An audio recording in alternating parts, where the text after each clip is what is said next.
Hey, all right, everybody. Finally, been a busy week, real busy week, but made a lot of progress. I don't know if you caught the last video, but got the abomination, got the dart back together after the carnage from the Outer Banks race.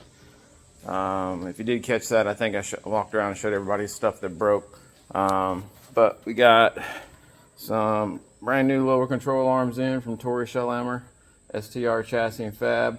We braced them up here a little bit, and that way we could add these new travel limiters here in the front, and have it be more vertical than what they were before. Before they used to kick out way out here, and they were at a pretty steep angle.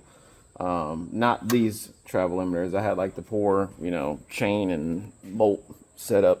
Actually, I still think they're over here. Yeah. So this used to be the old poor man setup that was welded on there before. But decided while we're in there, may as well put some better ones on there since we're having to redo all that stuff anyway. But got new lower control arms on there. Got the K-frame put back together, re-welded, and even put some gussets in there on both sides on the rear, because here there wasn't any support, and right here is where we had that crack happen. So we added some gussets in there to strengthen that up a little bit. So in the event something does happen and the front end comes up again in the future, we won't have as much worry when it comes to breaking stuff. So we got that back done.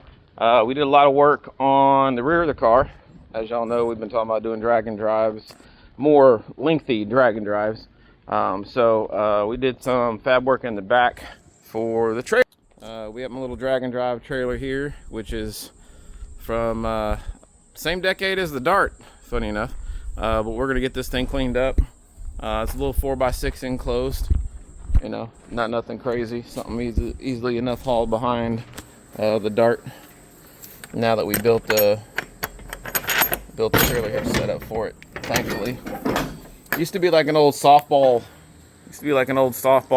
traveling softball team set up here. Not exactly perfectly mint or anything, but anybody that knows me knows I'll put a little elbow grease on some stuff, make things a little bit nicer, and it'll work out just fine. I know what you're probably thinking. The trailer is not going to match the Dart. I know that. It is Carolina blue, which is like my second favorite color. But we've already got the paint here.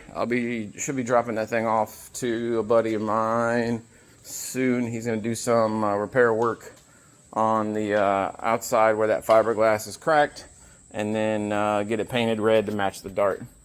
The fab we were doing back here in the back, let's see, I don't know if you can see that with that glare coming in, but now we've got that big J bar here coming down, tied into the frame rails, coming out here, coming out there. We welded in a new support here, tying into an extra set on the frame rails, left side to right side. Got our vertical support bar right here, add another gusset there, and then everything comes out here right out the back.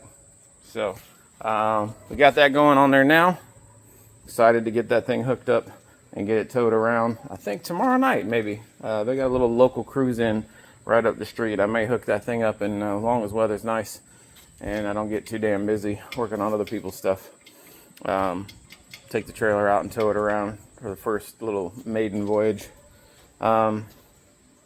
So got everything done. We're gonna get up to the alignment shop this week with the Dart and take it up there and make sure everything's straightened out, because I know we didn't necessarily touch anything as far as suspension stuff goes, other than pulling off the AFCOs, because those AFCO things right here, just the coilovers, those have been on the car for about 7 years, 8 years now, and they never come off.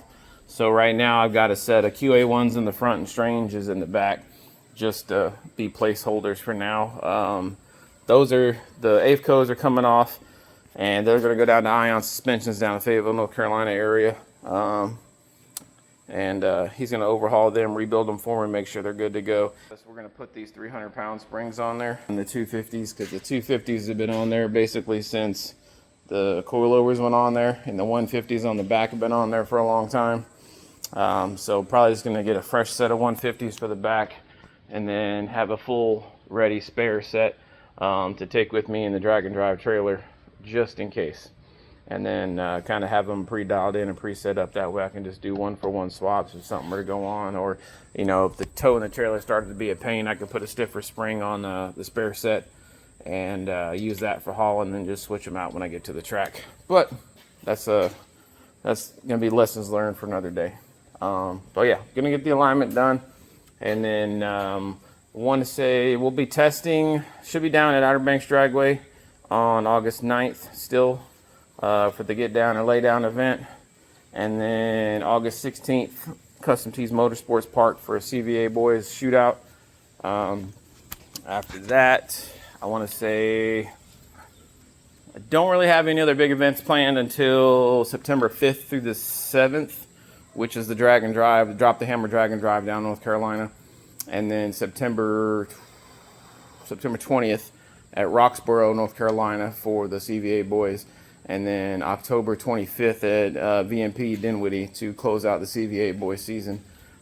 We've got Nick Coleman. We're going to be running him off the trailer on the 16th. As a G-body, I got lined up to run up at Dinwiddie. Somebody that actually will run me in the quarter mile. Again, we're going out here racing with the CVA guys. Probably the heaviest damn thing out there as far as all their cars go. I'm bringing a street car to a race car fight, as always. You know, I'm not a smart man, but I like messing around with them. And then when you beat one or two of them, they get in their fields. It's kind of entertaining for me. So, yeah, that's what's going on right now.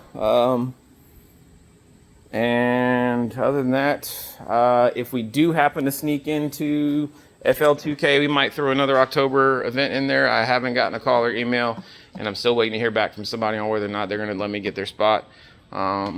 Worst case, we'll still be running around sometime, I want to say November, we might start testing back on slicks again, and then December 5th and 6th, we'll be down there at Dig or Die for Christmas Clash. So a few more months of radials, try to make this thing go fast, and then we'll be back on slicks and go do some no prep to close out the year. But that's 2025 in a nutshell, and hopefully everything works better and it's a lot happier now that it's put back together. All right. Well, if y'all like it, throw me a comment. You got any opinions? I'll always throw it down in there. And if not, we'll see y'all on the tracks on the East Coast. All right. Y'all take care. Later.